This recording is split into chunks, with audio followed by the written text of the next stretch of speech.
So Wolves 3, Braga 3, and the game and the point that puts Wolves into the knockout stages at the last 32 of the Europa League. Incredible to think, and you don't even have to look back that far really. You don't have to reflect to 5 years ago when we were playing Stevenage. Just the beginning of the season and how we were written off and how people were saying, oh, Wolves will be another Burnley and they'll struggle. We're 5th in the league, we're 6 points away from the top 4, and we're, now 10 games away, 11 games away from the Europa League final, which is an incredible achievement, and I think Wolves have got to be praised a lot for their attitude, and their first half performance today was, I think, the best performance under Nuno. I think genuinely, little spell between about the 25th and 35th minute, Wolves are absolutely unplayable, and we could have easily scored 5 or 6 goals in that little section there, and he just looked threatening, dangerous on every single attack, and it was really, really fun to watch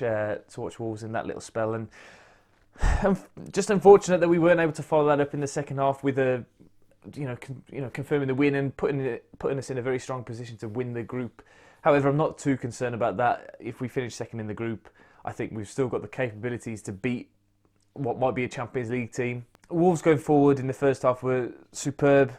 Adama Traore, showing his class, doing really, really well at the moment. I can't believe that he's still the same player that we had last season and was slated by everybody. Lots of neutrals and lots of opposition fans still say to me that he hasn't got an end product. He was a little bit fortuitous, I think, with the goal today, where the keeper should have done better, definitely. But still, to get into that position and to hit it that hard, superb. But my man of the match today, Raul Jimenez, superb performance by him, and 2 assists and a goal.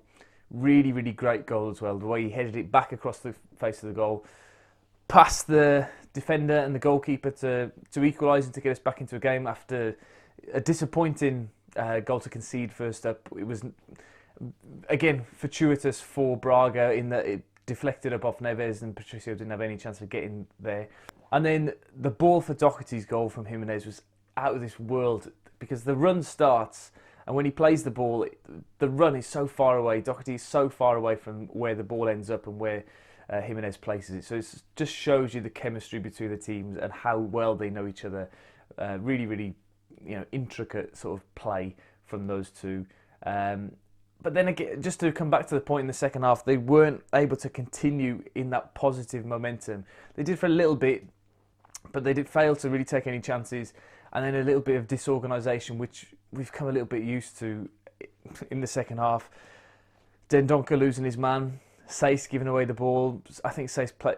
If I was going to say somebody played poorly today, it would be Sace. I think he gave the ball away quite easily in the first half, and then obviously gave the ball away for one of the goals. Doherty as well, failing to track his man as well with one of them. But Braga are a decent team. I think that's something that needs to be noted. They did a job on us at Molineux, and they played very well in spells today. They're difficult to deal with.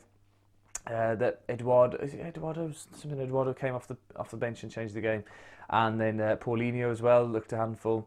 So I'm very, very pleased that Wolves are through into the next stage of the tournament, and I genuinely think we could go a very, very long way in this competition if we have the right draw, if we just get more consistent in a game and manage games better. Still, however many months later, 6 months, 7 months later since the disappointment of the FA Cup semi-final, we still are nervous at 2 goals up in most games of the last couple of weeks.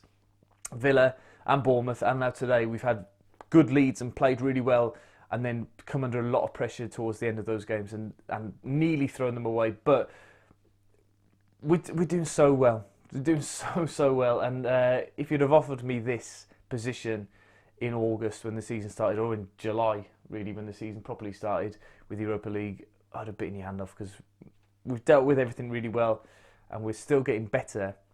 And if this next little spell of games goes really well, I think we could genuinely be contenders for the top 4. I think it's one of those seasons, a little bit like when Leicester won the league. The top spot is gone. Liverpool will win the league, but then it is a bit of a free-for-all for everything else. And if we can just continue to be consistent, win the games that we should, and a couple of surprises against the traditional top 6, why not? I predicted fourth at the beginning of the season, and I am going to stick with it. I think we could genuinely do it. But anyway, let me know your thoughts in the comments section down below, and drop a like and subscribe to the channel. And those of you who are in Braga, you did a fantastic job singing along. Heard you all the way from Wolverhampton, and I hope you have a safe trip home and you're not too soaking wet. And if you want to hear some poetry, I've just put up a couple of poems on my channel. One called Last on Match of the Day, and the other one called All My Friends Are in Braga, or My Friends Are All in Braga, or something like that. Anyway, thank you very much for watching. I'll see you next time. Bye-bye.